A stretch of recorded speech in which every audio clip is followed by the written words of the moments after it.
Welcome to our channel AVP reactions. तो आज हम बात करने वाले हैं मोस्ट ट्रेंडिंग टॉपिक के बारे में, जो कि है वैक्सीनेशन। जैसे कि हम सबको पता है कि वैक्सीनेशन स्टार्ट हो चुका है फॉर नॉर्मल 60+ जो एजेस के लोग हैं, जैसे कि ओल्ड एज लोग हैं, राइट, उनके लिए वैक्सीनेशन स्टार्ट हो चुका है। और 45+ के जो एज के लोग हैं जिनको कोई भी प्रॉब्लम है या हेल्थ इशू है, तो उनके लिए भी वैक्सीनेशन स्टार्ट हो चुका है। तो अगर आप इस कैटेगरी के अंदर में आते हैं तो आप रजिस्ट्रेशन करवा सकते हैं कोविन ऐप पर, जिसका लिंक आपको डिस्क्रिप्शन बॉक्स में मिल जाएगा, जो कि अभी स्टार्ट नहीं है बट कुछ दिनों में स्टार्ट हो जाएगा। जैसे कि हम सबको पता है कि 1 मार्च को हमारे पीएम नरेंद्र मोदी जी ने ऑलरेडी वैक्सीनेशन लगवा लिया था और उनसे ही स्टार्ट हुआ है ये प्रोसीजर। अब हम बात करने वाले वैक्सीनेशन के सिम्टम्स के, और ये सेफ है कि नहीं है, तो फर्स्ट डोज लेने के बाद क्या होगा, सेकेंड डोज के बाद क्या सिम्टम्स होते हैं, इन सब चीज़ों के बारे में। तो सबसे पहले मैं आपको ये बताना चाहूँगी कि जैसे आपको पता है या नहीं पता, आई डोंट नो, बट जितने भी फ्रंट लाइन वर्कर्स हैं उनका फर्स्ट डोज तो कंप्लीट हो चुका है, साथ ही में उनका सेकेंड डोज भी कंप्लीट हो चुका है। तो इस वजह से मैं आपके साथ सारी जो डिटेल है वो शेयर करने वाली हूँ। इससे हम स्टार्ट करते हैं फिर अमित से, जो कि एक फ्रंटलाइन वर्कर हैं, कोविड में काम कर चुके हैं। तो इनसे ही स्टार्ट करते हैं और इनका जो एक्सपीरियंस है उसके बारे में जानते हैं कि इनका जो वैक्सीनेशन है कंप्लीट हो चुका है, इनको सर्टिफिकेट भी मिल चुका है, मतलब कि इनका जो डोज 2 है वो भी कंप्लीट हो चुका है। तो डिटेल में बात करते हैं। तो चलिए आप हमारी ऑडियंस को बताइए कि फर्स्ट कब आपको डोज लगा था और कितने इंटरवल बाद, कितने टाइम इंटरवल बाद एक्चुअली आपको सेकेंड डोज लगा, क्या सिम्टम्स थे, क्या प्रॉब्लम्स थी, सारी चीज़ें हमें डिटेल में बताइए। तो किस तारीख को सबसे पहले आपको वैक्सीनेशन लगा? हम लोग फ्रंटलाइन वर्कर्स में आते हैं, तो हमारा वैक्सीनेशन पहले हो चुका है, फर्स्ट डोज और सेकंड डोज कंप्लीट हो चुका है। मेरा फर्स्ट वैक्सीनेशन 8 जनवरी को पहला डोज लग गया था गवर्नमेंट हॉस्पिटल में। अमित थोड़ा ये बताइए कि प्रोसीजर क्या था वैक्सीनेशन लगने का, जैसे कि कुछ ऑब्जर्वेशन या आपसे कुछ पूछा गया, आपको कोई हेल्थ रिलेटेड इश्यू है या कोई बीपी या ऐसी कोई प्रॉब्लम है क्या, ये सब चीजें पूछी गई क्या आपसे, या कोई फॉर्म फिल करवाया गया, कुछ ऐसी चीजें, ये थोड़ा बताइए। एक्चुअली पे जाके हमें वहाँ पे उन्होंने हमारा आधार कार्ड, जो भी आपके पास गवर्नमेंट ऑथराइज्ड डॉक्यूमेंटेशन, वो आपको उनको प्रोवाइड करना पड़ेगा। वो आपका नेम और जो भी आपकी एज वो अपने कोविन ऐप पे वो रजिस्टर करेंगे। फिर आपको मेडिकल के लिए भेजेंगे। मेडिकल मींस आपका बीपी चेक होगा, आपका पल्स चेक होगा, उसके बाद आप वैक्सीनेशन के लिए रेडी हो।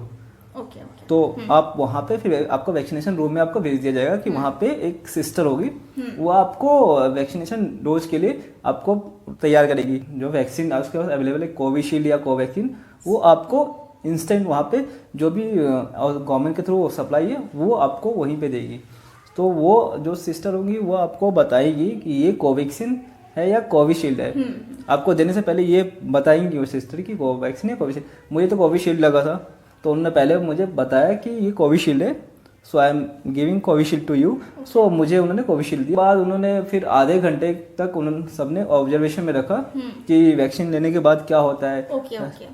अब वैक्सीन लेने के बाद रिएक्शन क्या होगा, उसका रिएक्शन कुछ तो जनरली ऐसा कुछ मॉनिटर किया कि पर्सन कैसा रिएक्ट कर रहा है या किसी को होता है ऐसा, तो वैक्सीनेशन नहीं। तो हमें आधे घंटे तक तो ऐसा कुछ भी फील नहीं हुआ, और आफ्टर दैट उसके बाद ही मुझे कुछ भी फील नहीं हुआ कि कुछ प्रॉब्लम हो या फिर हेडेक हो या फिर फीवर हो। जनरली वैक्सीन लेने के बाद फीवर आता है, हेडेक होता है थोड़ा बहुत, लेकिन मुझे ऐसा कुछ भी फील नहीं हुआ। या कोई बॉडी पेन इस टाइप की कोई चीजें, ऐसा कुछ नहीं हुआ मुझे तो नहीं हुआ। बाकी लोगों को हो सकता है, कभी कभी किसी को होता है। हाँ, ये डिपेंड करता है आपकी बॉडी के ऊपर कि आपकी बॉडी कैसी है, हाँ, इम्यूनिटी सिस्टम आपका क्या है। तो कुछ लोगों को मैंने सुना था, कुछ लोगों के थोड़ा फीवर आता है और थोड़ा सा हेडेक होता है, जस्ट वो बस नॉर्मल पर्सन है। एक्चुअली में हर एक वैक्सीनेशन में होता है, तो it's a normal thing for everyone. छोटे बच्चों को भी दोगे तो उनको भी फीवर आता है। इट मींस कि वो काम कर रहा है वैक्सीन उनके ऊपर। अब थोड़ा डिटेल में बताइए कि मतलब वैक्सीनेशन जब आपने फर्स्ट डोज लगवाया तो सेकेंड डोज लगवाने का क्या प्रोसीजर था और कितने दिन बाद एक्चुअली लगवाना था second dose? So actually first dose लगने के बाद उन्होंने मुझे बोला कि आपको 28 डेज के बाद सेकेंड डोज लगेगा, मीन्स 24 फेब को लगना है। तो 24 फेब को मैं गया था वहाँ पे सेम प्रोसीजर वही है। मेरा ऑलरेडी कोविन ऐप में फिट था, तो मतलब वही चीज की गई, ब्लड प्रेशर चेक किया गया, वही चेक किया गया, सारा कुछ वही चेक किया। बट आपको ऑलरेडी रजिस्टर्ड है ना, तो आप उनके पास शीट्स होती है, डाटा होता है कि ऑलरेडी फर्स्ट आपने रजिस्टर कराया, वो आपका चेक करते हैं, आपके अपने सिस्टम पे वेरीफाई करते हैं कि आपने आपका फर्स्ट डोज कौन सा हुआ है और आपने क्या लिया है, कोविशील्ड। क्योंकि ये भी जरूरी है, पता चला आपने कोविशील्ड लिया, सेकेंड डोज में अगर आपको कोवैक्सीन लग गया तो भी वो बहुत बड़ी प्रॉब्लम हो सकती है, तो ये भी जरूरी है थोड़ा चेक करना। तो उनके पास डाटा रहता है कि आपने क्या लिया, कोविशील्ड लिया या कोवैक्सीन लिया, आपने जो डोज लिया वही वहाँ पे वो आप कंफर्म करके आपको दिया जाएगा सेकेंड डोज। सो जनरली ऐसा होता नहीं है, बट आपको कंफर्मेशन के लिए उनके पास सारा डिटेल्स रहता है। सो उसके बाद सेकेंड डोज के बाद कुछ सिम्टम्स?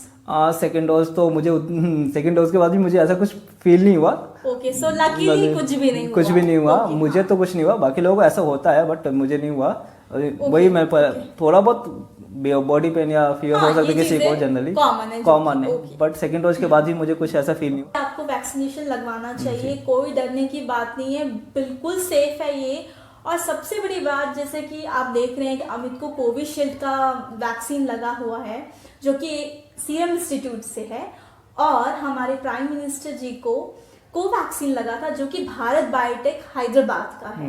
तो इससे ये पता चलता है कि दोनों ही वैक्सीन सेफ है, कोई प्रॉब्लम नहीं, कोई साइड इफेक्ट भी नहीं है तो उनका। आपको डरने की जरूरत नहीं है कि भाई मुझे कोविशील्ड ही लगवाना है या मुझे कोवैक्सीन वो आपकी चॉइस है। और ये सारा चीज डिपेंड करता है कि आपके सेंटर पे एक्चुअली क्या अवेलेबल है।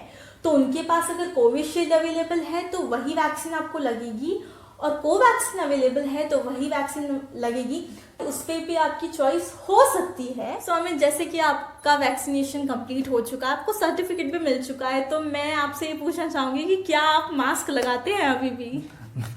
ये तो कॉमन सा क्वेश्चन है। मास्क तो लगाता हूँ, मैं कहीं भी जाता हूँ तो मास्क लगाता हूँ, पहनता हूँ, प्रॉपर पहनता हूँ, वो प्रोटेक्शन के लिए है बेसिकली। तो मास्क लगाना तो जरूरी है, इसमें तो वैक्सीनेशन ऐसा नहीं है कि आपने वैक्सीनेशन करवा लिया है तो मास्क नहीं लगाना है, मास्क तब भी लगाना है, डिस्टेंस फिर भी मेंटेन करना है, हैंड वॉश करते रहना है। तो ये आप एक अपनी रूटीन में शामिल कर ही लीजिए। बाहर जाइएगा तो मार्केट में मास्क लगा के आपको जाना ही है। मास्क तो आप जरूर लगाइए, और आप हैंड वॉश रेगुलर इंटरवल पे करते रहिए। अब पेंडेमिक अभी भी है, ऐसा कुछ भी नहीं, वैक्सीनेशन लगाने के बाद आप मास्क नहीं पहनेंगे, मास्क पहनना जरूरी है, ये कंपल्सरी है कि आपको मास्क पहनना ही पड़ेगा। मास्क पहन के अपना सारे जो भी काम करते हैं कहीं। बोथ वैक्सीन आर सेफ, तो आप बिल्कुल बिना डरे, जब आपको लगे कि लगवाना है तो आप बिल्कुल जाके लगवाइए। अब एक और चीज हम बात करते हैं कि जो वैक्सीन है वो अगर आप गवर्नमेंट हॉस्पिटल में जाते हैं तो आपको फ्री में लगेगी, और अगर आप प्राइवेट हॉस्पिटल में जाते हैं तो आपको 250 रुपीज पे करना पड़ेगा पर डोज का। Okay, so it's very affordable right, as compare to other countries. हमारे इंडिया में ये बहुत ही ज़्यादा अफोर्डेबल प्राइस में है, तो आप ज़रूर लगवाएं और अपना जो एक्सपीरियंस है वो हमारे साथ बिल्कुल शेयर कीजिए कमेंट बॉक्स पे। और या कोई भी आपको क्वेरीज है वैक्सीनेशन से ले, कमेंट बॉक्स पे कमेंट कीजिए। So guys, thank you for watching us. अगर आपको ये वीडियो अच्छा लगा होगा तो लाइक कीजिए, हमारे चैनल को सब्सक्राइब कीजिए, बेल आइकन प्रेस कीजिए, और बहुत सारा प्यार दीजिए और शेयर कीजिए इसको। Thank you so much for watching, bye bye.